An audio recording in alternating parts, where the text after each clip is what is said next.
that within the West we are coordinated and that every single jurisdiction can impose strong sanctions on people, particularly Vladimir Putin and his oligarchs, but also on very important companies that fuel Putin's war machine.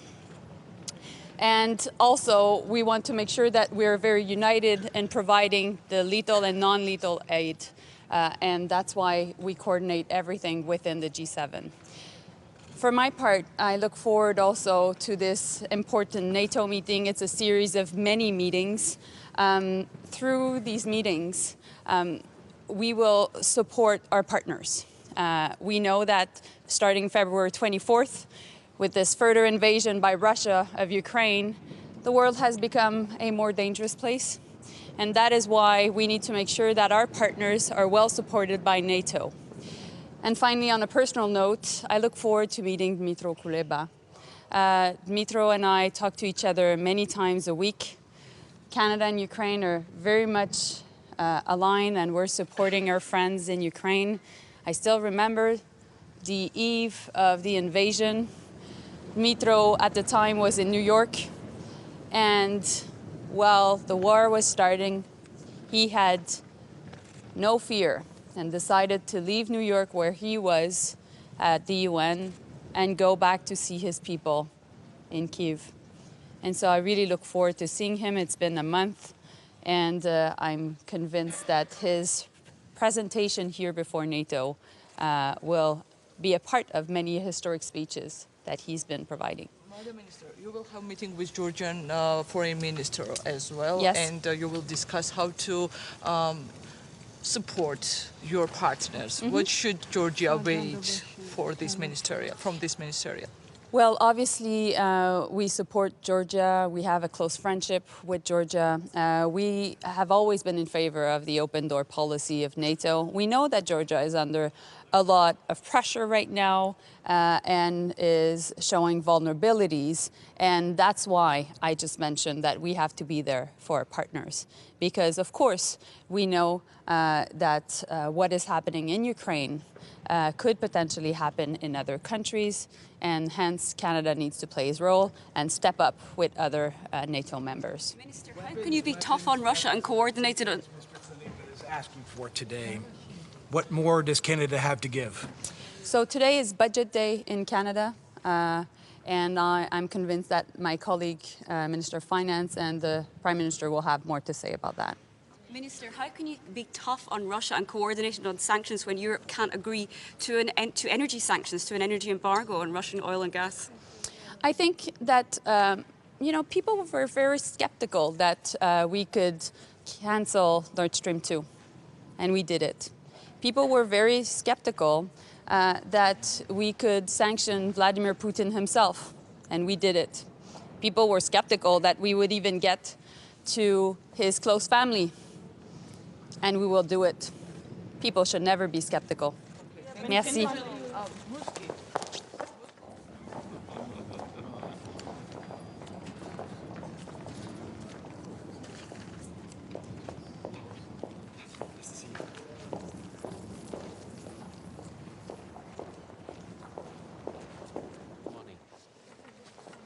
Well, today we are going to continue with our transatlantic cooperation and coordination in order to continue facing the Russian aggression in Ukraine. Everybody knows about the atrocities that has been discovered in Bucha and other places around Kyiv. In the coming days, I will be traveling to Kyiv together with the President of the European Commission. We will be visiting President Zelensky, the Foreign Defense Minister, Foreign and Defense Minister. We will, for sure, know better what is going there. And the important thing is to continue putting pressure on Russia and continue supporting Ukraine. Zelensky had a lot of support, but what he really needs is more arms. Less applause and more arms. Good words, good, but the important thing is practical issues. More resources, more military capabilities to resist the Russian aggression, more isolation of Russian international community, more sanctions. That we are doing. Today, I hope the 5th package of sanctions will be finally approved by the ambassadors and finally by written procedures by the Foreign Affairs Council. I hope when I will go to Kyiv, I could announce that and other measures. And finally, allow me to remember that today in the United Nations is going to take place a very important vote where the international community will decide, I hope, to suspend Russia from being member of the Human Rights Council. It's going to be a difficult vote because it requires 2/3 of the votes, but I think that it will be agreed. What do you think about an oil embargo? About? What do you think about an oil embargo? Well, it's not on the package of the 5th sanctions, which is being discussed today. It's only coal. But things will be discussed on Monday on the Foreign Affairs Council ministers. And sooner or later, I hope sooner, it will happen. Do you expect the publication of the new sanctions package already today, or will it be tomorrow? And you know, I cannot tell you if it's going to be happening today or tomorrow. But today or tomorrow really doesn't matter. They are looking a close look at the list of the people and the sectors affected. Maybe this afternoon or tomorrow the latest. Why to wait for sanctions? And I have a question. Why, for example, the ban with any transactions with the Russian military structures was only in the 4th package when EU was so concerned all the January and December about Russian forces being near Ukrainian borders? Why would you wait with all those military sanctions till the 4th package? We have been following a progressive approach. Now we are accelerating. You know, you do on the way. We didn't want to do everything on the same moment, the first time, taking into account the situation in the ground. But now the sanctions are almost completed. Isn't it something it What should... military sanctions? What do you call military sanctions? In 4th package there was a ban to any transaction with Russian state military agencies. For me it was a big surprise that it was actually in the 4th package. Why not after 2014 Crimea annexation? There is also news about Belgian company... Sorry, I don't know what you're talking Yeah, about. Mr. Commissioner, yes, you. and Can you offer the Thank you. Ukraine?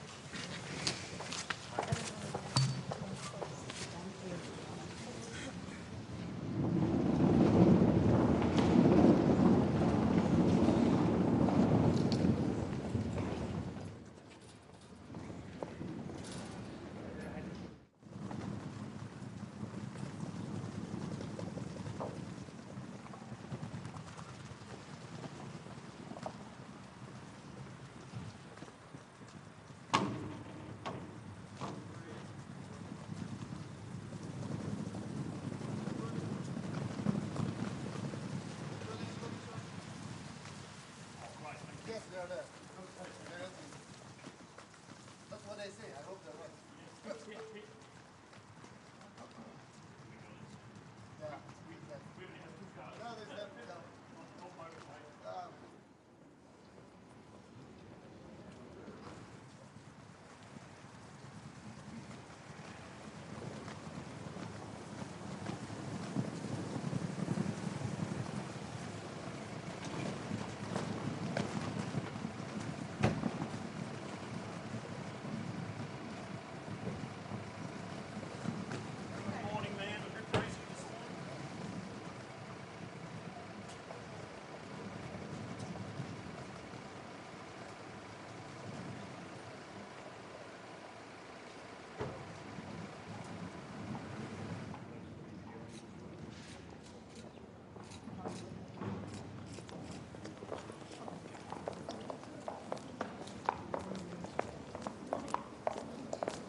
Good morning, everyone.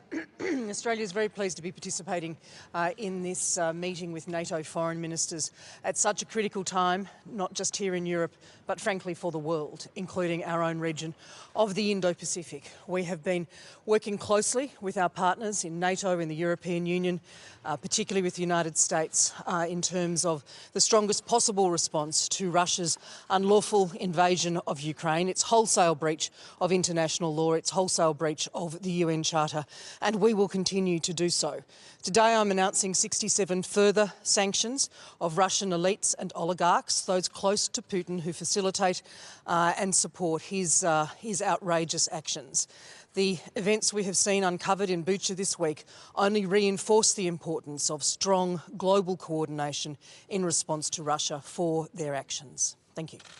Minister, when we hear about increased cooperation between NATO and Asia-Pacific partners, what does that mean? What kind of cooperation are you foreseeing? Well, we are already doing that. We're already engaging in a cooperative sense in terms of military support to Ukraine.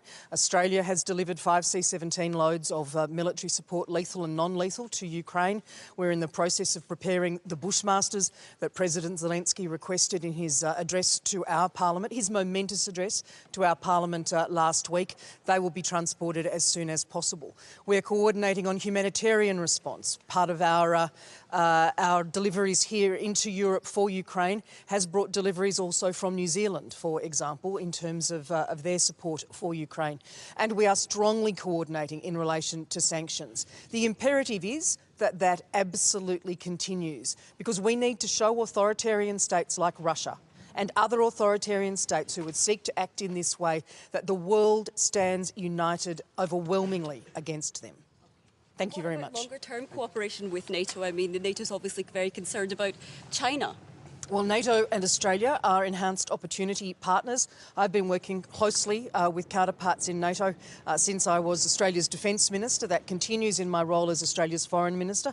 I met with the Secretary-General yesterday, particularly in response to events in Europe, of course, but also in response to NATO's work on their Asia-Pacific partnership strategy, which Australia warmly welcomes. That is an ongoing engagement and something which we strongly support. Thank you very much. Thank you, Minister.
Ja, hun kom nå nettopp, cirka 3 kvarter etter Ukrainas utenriksminister Anniken Huitfeldt.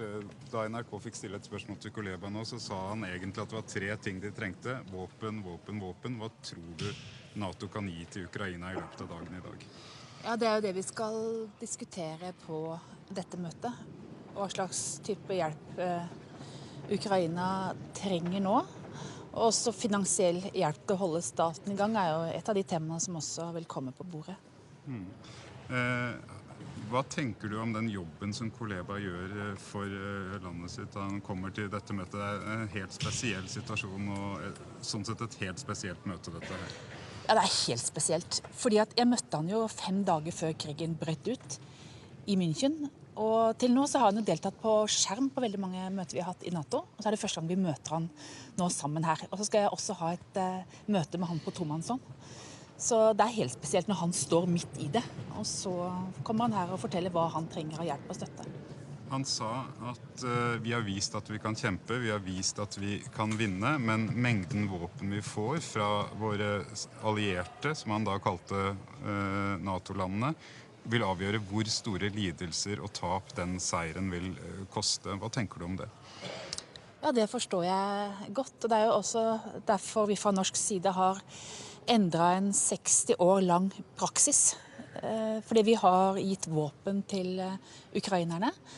Men det er klart at dette er jo arsenaler som også går tomme. Så vi vil jo diskutere hvordan vi kan støtte dem på best mulig måte i den situasjonen vi er i. Men samtidig unngå at denne krigen blir enda større.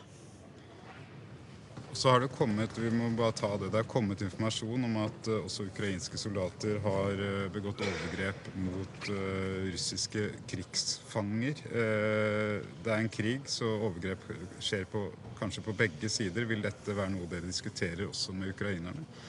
Ja, selvfølgelig. Dette er jo noe som må tas opp, fordi at i en krig så gjelder jo lover og regler uansett hva slags type mål som er legitime, og hvordan man skal behandle krigsfanger. Så det er helt grunnleggende for alle parter. Er du redd for at Russland kan bruke dette aktivt, og på en måte som gjør at det er veldig viktig at Ukraina nå er tydelig og åpne om hva som kan ha skjedd?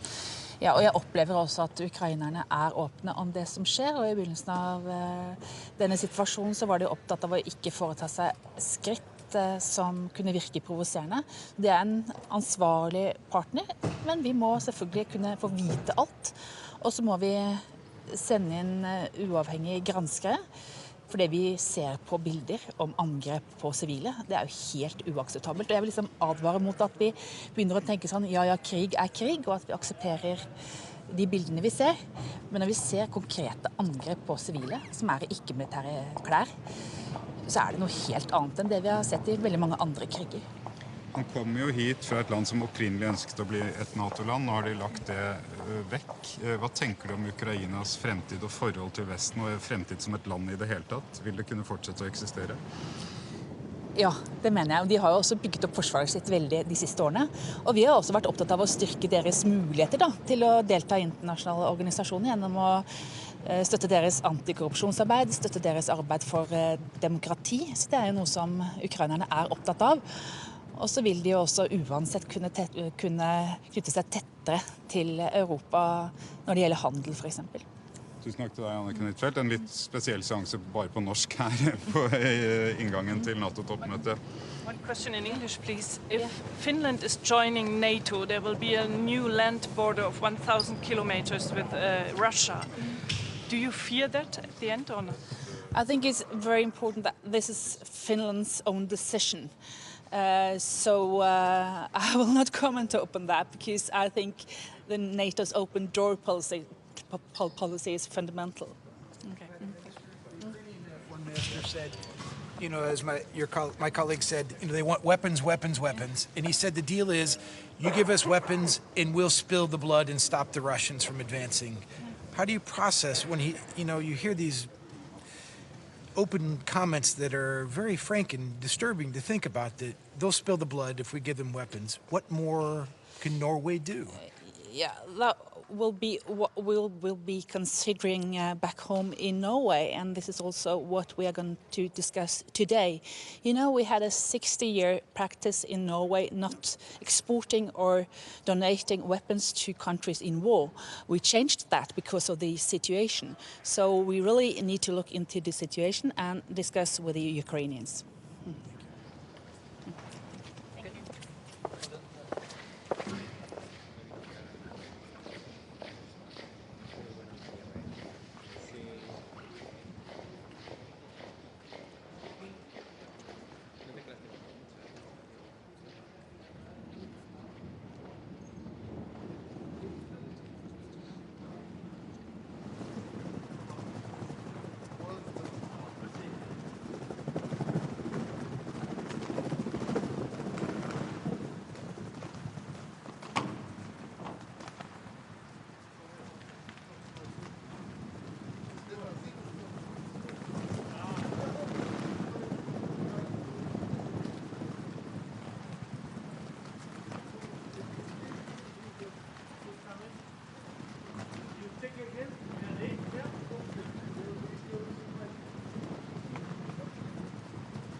One more formal shot. Formal shot. Okay, then you can shake hands. Okay. Thank you very much. Thank you so much. It's good.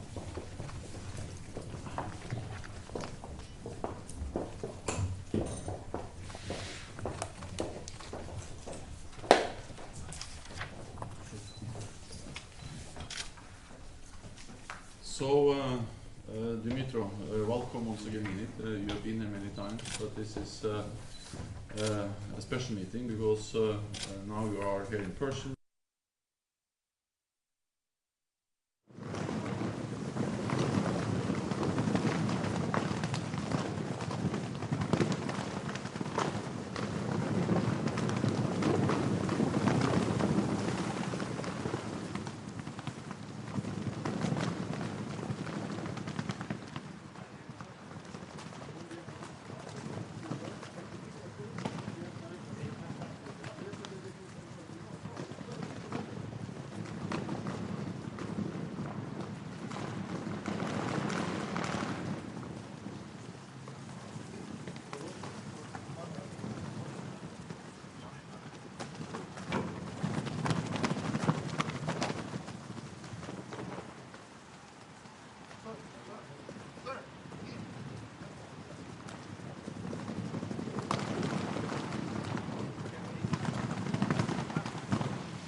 Sorry, bouge-toi de la caméra, mets-toi près de la caméra.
Så NRK etterpå ett spørsmål. Jeg skal bare få fotografen in. Om vi bara börjar, generell kommentar om liksom, dagens möte och dina möten bilaterala igår, vad säger du? Dagens möte handlar ju framförallt om Ukraina och nu har det kommit ytterligare bevis på de ryska styrkornas grymhet när man har lämnat städer. Alla är chockerade över detta och det finns en stor enighet om att man måste gå vidare både med sanktioner, framförallt från EU:s sida, men också militärt stöd. Och det kommer att bli intressant att höra alla NATO-länder och partnerländer om vad man säger. Dessutom så kommer ju den ukrainska utrikesministern att delta på mötet och hans senaste rapport kommer vi naturligtvis att lyssna mycket noga på. Och vilket besked kommer du ge från Sveriges sida? Ja, vi har ju givit väldigt många pansarskott, minröjning och annan militär materiel och det kommer jag redogöra för på mötet. Men inga nya besked om fler leveranser från Sverige till Ukraina? Inte nya besked idag, nej. Är det på gång annars? Vi tittar över det hela tiden och ju längre det här kriget pågår ju mer angeläget blir det att alla fortsätter att se vad man kan bidra med. EU och väst generellt har ju gett mycket stöd till Ukraina. Samtidigt hör vi hela tiden från ukrainska företrädare, senast från Kuleba här i morse, att det inte är tillräckligt. Vi behöver ha mer, vi vill se fler sanktioner. Är det ett problem, tycker du, att Ukraina hela tiden påpekar att det inte är tillräckligt?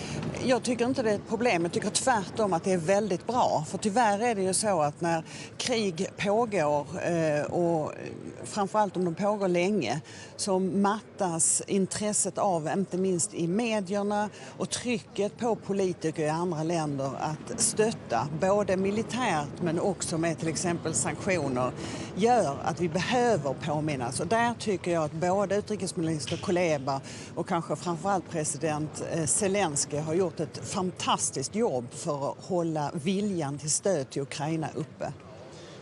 Borrell sa på vägen in här att han räknar med att ni ska diskutera oljeembargo på måndag. Är det någonting som du räknar med att det kommer det bli så? Kommer EU införa ett oljeembargo? Alltså, vi vill ju gärna ha sanktioner på all fossil energi från Ryssland, alltså både kol och olja och gas. I det förslaget som finns från kommissionen så nämner man kol.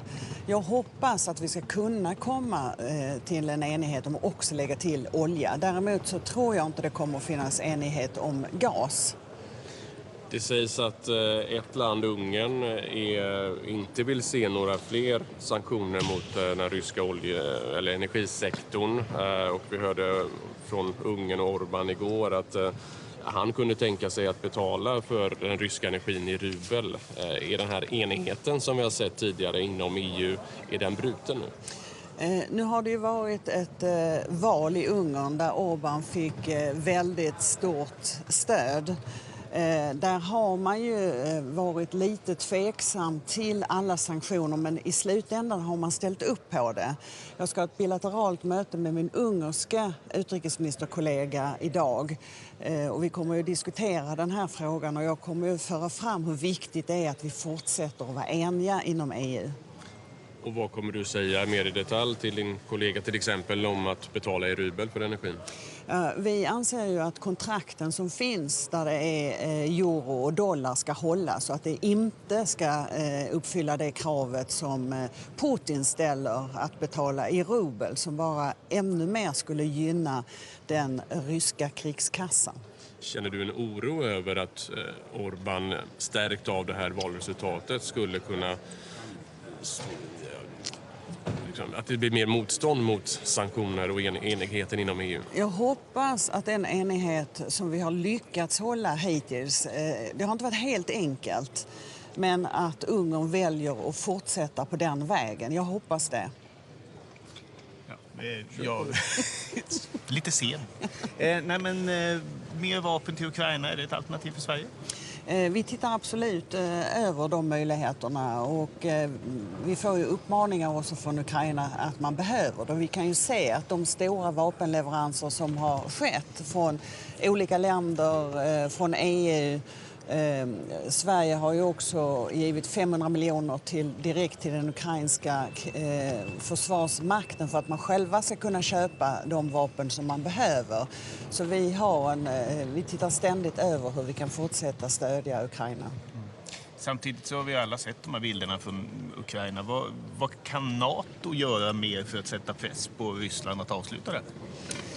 Ja, det är ju så här att NATO och NATO-länderna, där har man ju gett väldigt mycket också militärt stöd. Och det tror jag man måste fortsätta med. Och på det här mötet så är det utrikesministrarna både från NATOs medlemsländer men också från partnerländer där ju Sverige och Finland är de som står allra närmast NATO. Bör man också sätta ett hårdare politiskt tryck? Men NATO har ju också tunga saker att skramla med i sin avskräckningsförmåga. Jag tycker att NATO har varit oerhört tydlig med sitt stöd, både politiskt och också militärt till Ukraina. Och jag är övertygad om att det kommer fortsätta också efter dagens utrikesministermöte. Som vad gäller EU-sanktionerna, det väntas spikas idag eller klart imorgon de närmaste. Hur ser du på olje- och gassidan? Från Sveriges sida så ser vi gärna att all fossil energi från Ryssland utsätts för sanktioner, alltså både kol, olja och gas. Nu har kommissionen tagit ett steg, man har föreslagit att kol ska sanktioneras. Vi vet att det kommer att tas upp olja också på utrikesministermötet på måndag. Jag hoppas att vi kan få enighet om det. Jag tror däremot inte vi kommer att lyckas få enighet när det gäller gas. Et spørsmål, eller to spørsmål fra NRK. Med krigen i Ukraina nå, hvor står spørsmålet om et svensk medlemskap i NATO?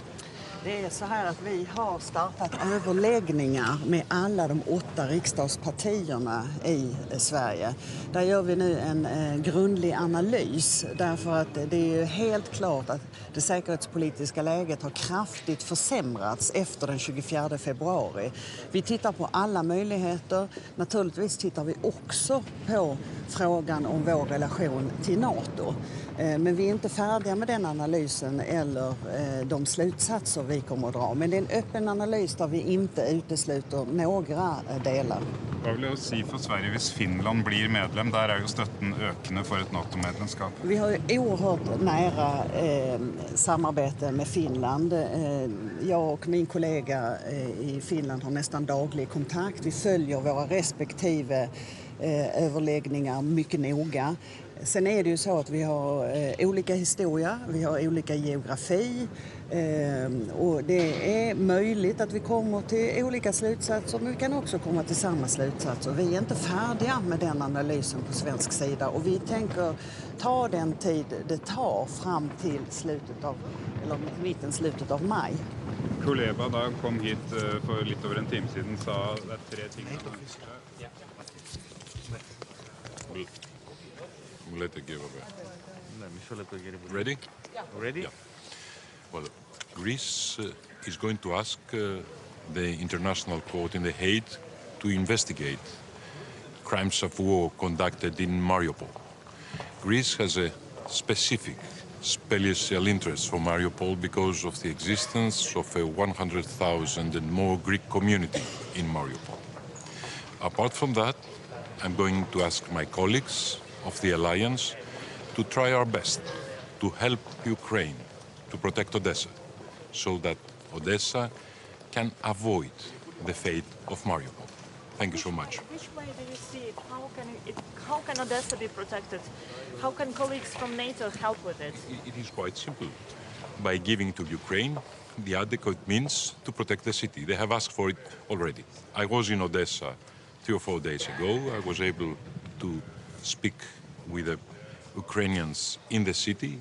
I have to say they're willing and able to protect the city, provided we provide them with the adequate means. Thank you so much. How often are you such an investigation to provide results?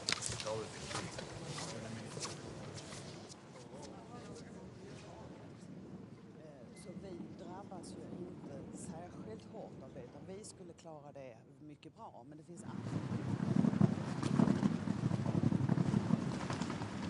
det måste man också ta hänsyn till, och det tror jag är anledningen till att vi inte nu kommer att få en enighet när det gäller just gas. Men du tror det kan bli enighet om olja? Jag tror det blir enighet om kol. Vi kommer att diskutera olja. Det är en möjlighet.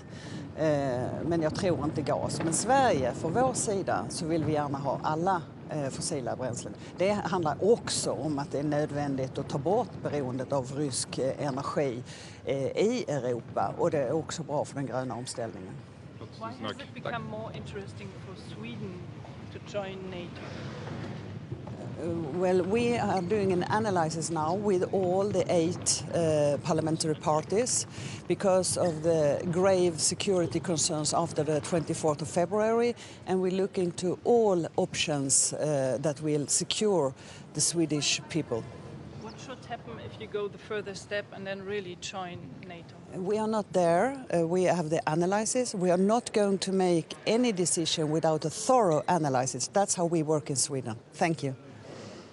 Så.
Well, in Finland, the popular opinion has been changing quite rapidly after Russia's attack against Ukraine.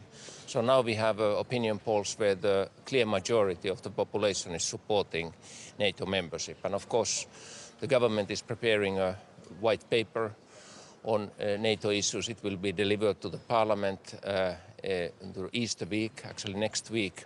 And then this opens the debate in the parliament and depends on the opinions expressed in the parliament, how do we proceed on that issue. But the debate is ongoing.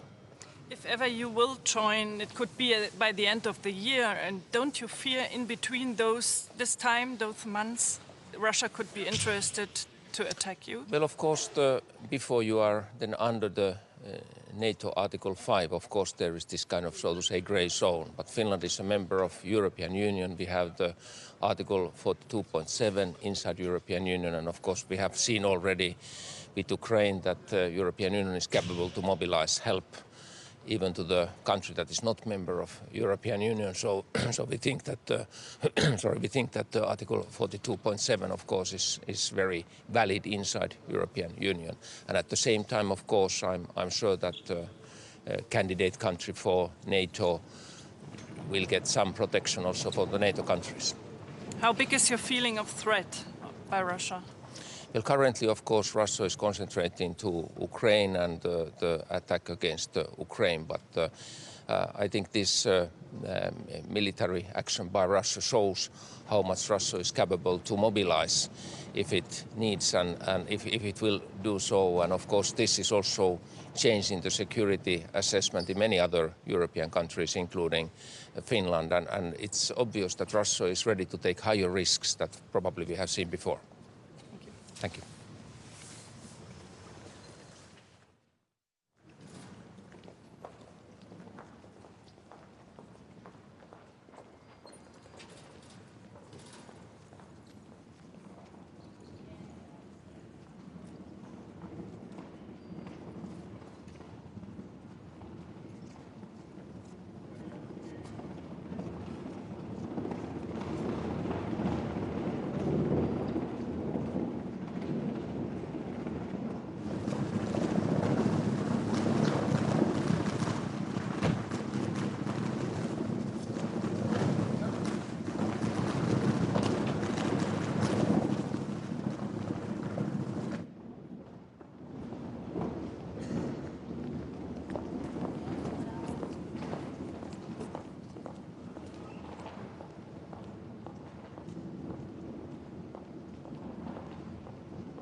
So we are here today for unprecedented meeting of 30 allies and 9 partners all around the world. So I hope that we will be able to show clear sign of unity, that we are here to protect rule of order, and that NATO is a leading organization in that.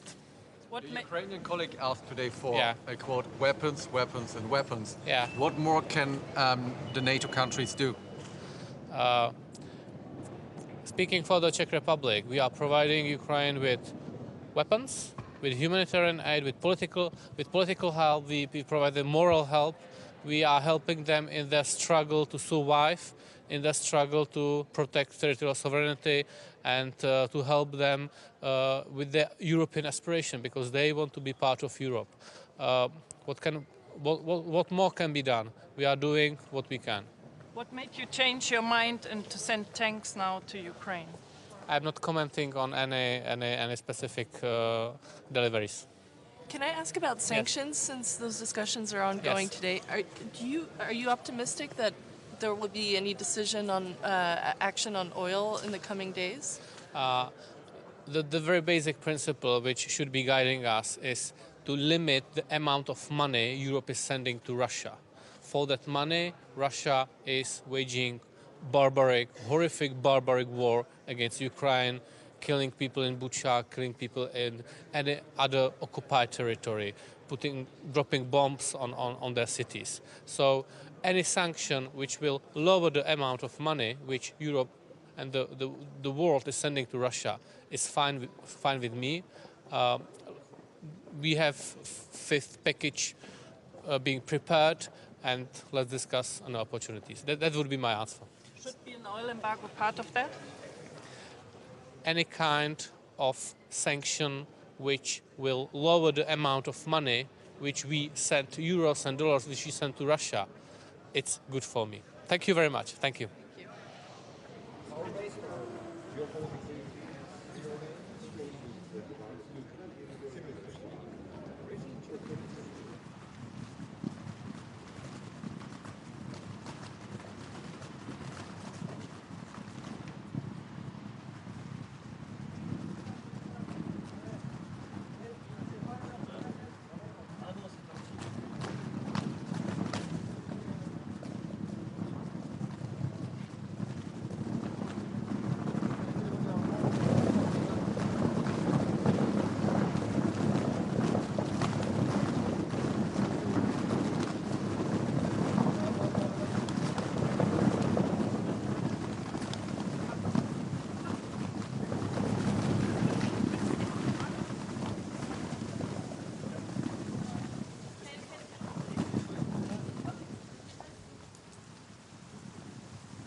morning to everyone.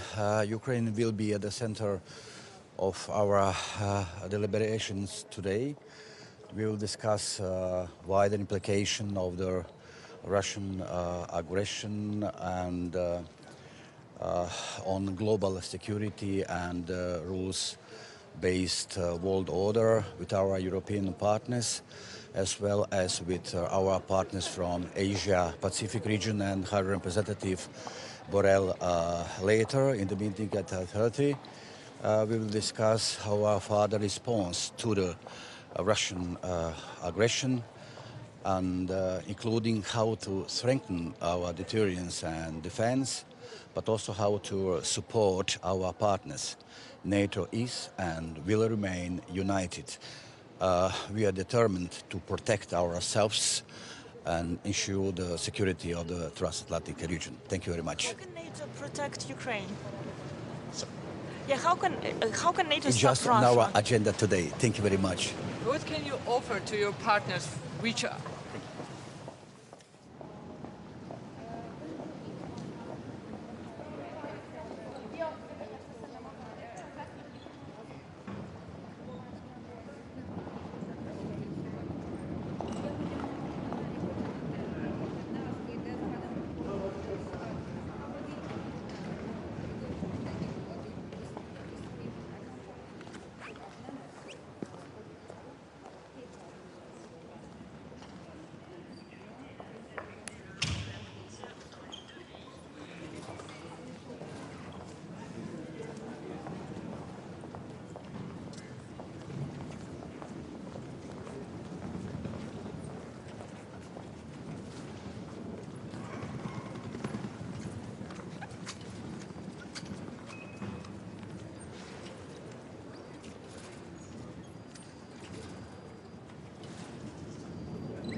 Kan du starte med at fortælle, hvad er det, I skal diskutere på mødet i dag? Jamen altså, jeg går ind til det her møde med de forfærdelige billeder, uhyrlige billeder fra Bucha, indprintet på nethinden. Det tror jeg, mange gør. Altså, den brutalitet og overgreb på den ukrainske befolkning, vi har set med de her billeder her, er jo helt uforståelig. Og der er ingen tvivl om, at der var et Europa før den 24. februar, og der er et andet Europa efter den 24. februar, hvor Rusland har udført en aggression, en uprovokeret angrebskrig mod Ukraine, med også de mulige krigsforbrydelser, vi ser her udfolde sig, som jo fuldstændig ændrer europæisk sikkerhed. Og der er det vigtigt at sige, at altså, min analyse her er ret klar. Altså, efter den kolde krigs afslutning, der brugte vi kræfter og tid på at opbygge en sikkerhedsarkitektur i Europa, hvor Rusland var integreret i det for at skabe og sikre fred i Europa. Sikre, at man overholder fundamentale spilleregler, at et hver land er frit og suverænt og selv kan leve i fredeligt inden for sine egne internationalt anerkendte grænser. Den brutalitet og det uhyrlige krig, vi har set nu, Ruslands aggression mod Ukraine, det har fuldstændig ændret den situation i Europa. Så nu handler det om, også for NATO og resten af verden, om at dæmme op for Rusland, forhindre Rusland, fortsætte deres krig, stoppe Putin og hans modbydelige handlinger. Og det er det, som er fokus på et møde her i dag i NATO. Hvordan vi kan gøre det, hvordan vi kan hjælpe ukrainerne, hvordan vi kan styrke NATO, og også i Vesten, hvordan vi kan påføre Rusland og Putin så høje omkostninger som overhovedet muligt, blandt andet ved sanktioner, ved også politisk isolation. Og derfor så er det der er i fokus. Altså, hvordan sikrer vi, at vi nu går ind i en helt ny Ruslandspolitik i Europa og verden, hvor vi skal isolere Rusland, konfrontere Rusland, stoppe Ruslands aggressioner og ekspansioner. Hvad kan NATO reelt gøre for at forhindre en gentagelse af de uhyrligheder, som vi har set i Bucha? Jamen, NATO og hele Vesten, vil jeg gerne understrege, kan gøre flere ting. For det første, øge omkostningerne for Putins ulovlige angrebskrig. Det gør vi ved sanktioner, og Danmark kæmper hårdt for de mest vidtgående sanktioner, vi kan blive enige om. Og jeg er glad for, at mange af de forslag, som Danmark også har stillet, de er på bordet nu fra EU-kommissionens side. For det andet, så skal vi jo blive ved med at støtte Ukraine. Vi støtter på alle måder, også med våben, sådan så de kan forsvare sig selv. Det har man selvfølgelig ret til. Men også påføre Rusland så høje omkostninger som overhovedet muligt, også på slagmarken, så den her krig den kan stoppes. Og for det tredje, så skal vi altså også politisk isolere Rusland. Det gør vi blandt andet ved at smide dem ud af forskellige fora i Europarådet. Der er en afstemning i dag om Rusland i forhold til FN's menneskerettighedsråd. Og det skal vi blive fortsat med. Der er resolutioner, som er støttet af langt hovedparten af verdens lande, som fordømmer Ruslands krig mod Ukraine.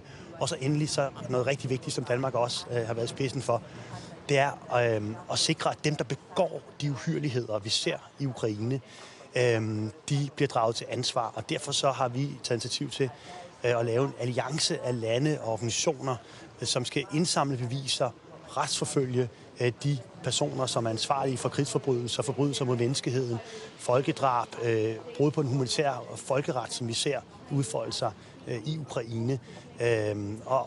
Og det gør vi altså det her, også fordi vi ved, at det er vigtigt, også for ofrene og deres familier, at de kan se, at verdenssamfundet tager handling for at gøre de skyldige ansvarlige. Vi ved godt, at det bliver svært at komme efter Rusland, som er en magt, der sidder i FN's Sikkerhedsråd, men vi skal ikke opgive det, vi skal fortsætte, og derfor har Danmark også konkret støttet blandt andet den internationale straffedomstol i forhold til at kunne indsamle beviser for de forbrydelser, der er begået i Ukraine. Da den ukrainske udenrigsminister Kuleba han kom her til NATO i morges, der havde han et budskab, og det var, send os flere våben. Kommer der nogle nye meldinger fra Danmark på det her møde i dag i forhold til at sende flere våben eller materiel, eller hvad det ellers kunne være? Danmark har været en partner med Ukraine længe. Vi har også støttet med våben. Vi og NATO har støttet med træning af ukrainske soldater, kombineret med den helt fantastiske kampvilje, Ukraine har, og vores træning også af deres soldater, så har det altså gjort en forskel for ukrainerne. Det har vi tænkt os at fortsætte med at gøre en forskel ved at hjælpe Ukraine.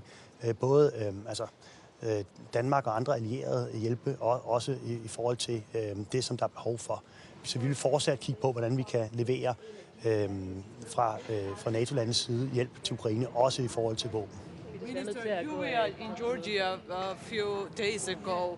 Today, Georgia is participating in this ministerial. How important that NATO act more, active steps toward our country, which is also unprotected against Russian aggression?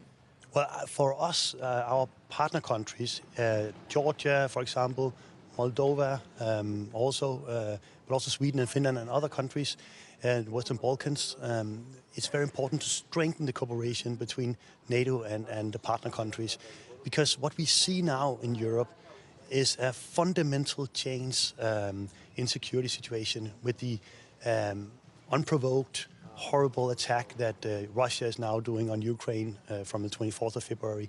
So there was one Europe before the 24th, It was bad enough, a lot of challenges, but there's another Europe after, and we need to, with our partners, also Georgia, to work closely to strengthen resilience, because each and every country in Europe has a right to live in peace within international recognized borders, with full respect of each country's sovereignty and territorial integrity.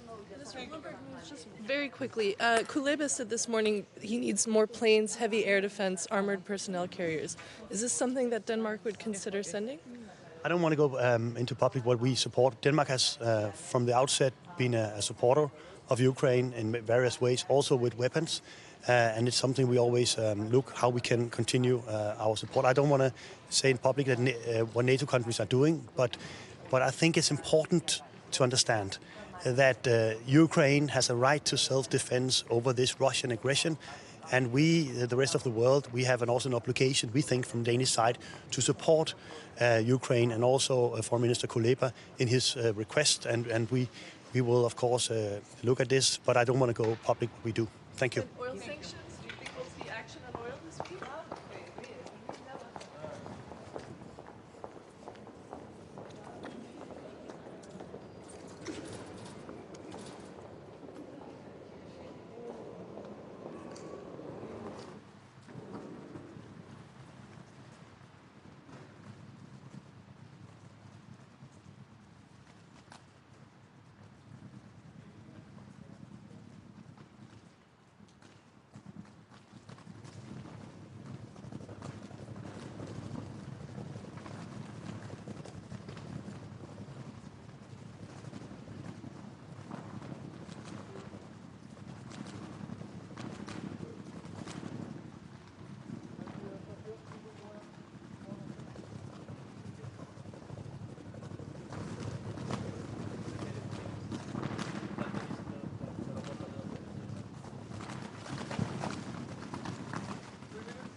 Non, malheureusement non. Voilà. Tu as la gauche,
kratko dve vprašanje. Včeraj ste imeli strateški koncept, danes Ukrajina. Kaj lahko pričakujemo in predvsem kakšna so stališča Slovenije?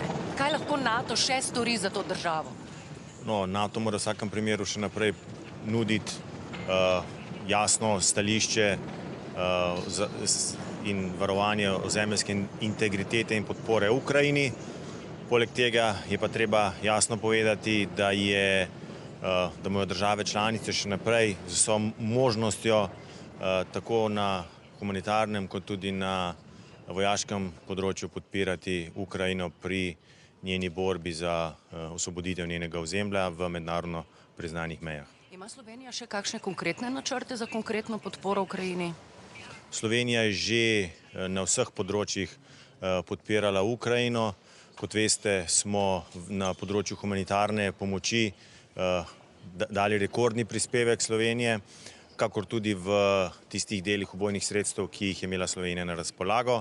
V vsakem primeru pa mislim, da je potrebno tudi na ostalih področjih pomagati, tako recimo MZZ, sedaj ministr za zunanje zadeve v 4 različnih programih pomaga tudi vsem tistim državam, ki gostijo begunce iz Ukrajine. Samo še to, bi Slovenija v okviru evropske prepovedi uvoza plina iz Rusije podprla ta predlog? Seveda, mislimo, da je ta predlog nujen čim prej, kajti dokler bo Evropska unija plačevala krvave energetske evre Rusiji, toliko časa bo ta agresija na Ukrajino dlje trajala. Pa mislite, da bo do te prepovedi prišlo glede na nesoglasja znotraj 27-terice? To so razprave držav članic. Kot veste, se pripravlja 5. paket, mislim, da to ni zadnji in razvoj dogodkov gre v tej smeri. Slovenija, po drugi strani pa tudi aktivno išče vire za nadomestitev tega izpada ruskega plina in pri tem smo zelo uspešni. Hvala lepa. Hvala vam.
Да, дуже позитивно, я би сказав.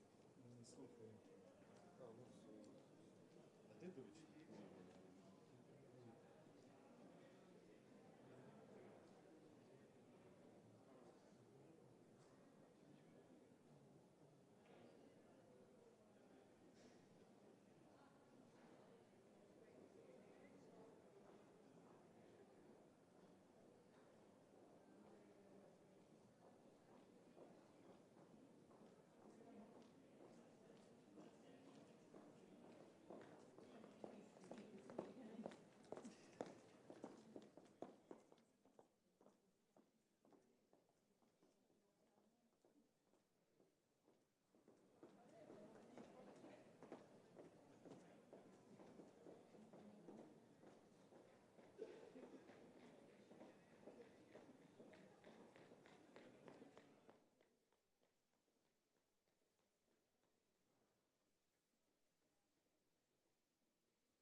Morning,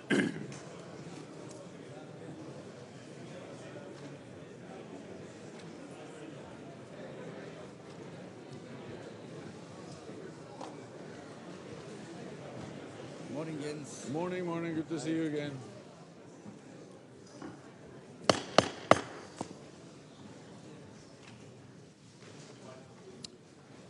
I think we're ready to start. If you are all able to find your seats, and then we can start this meeting of NATO foreign ministers with partners.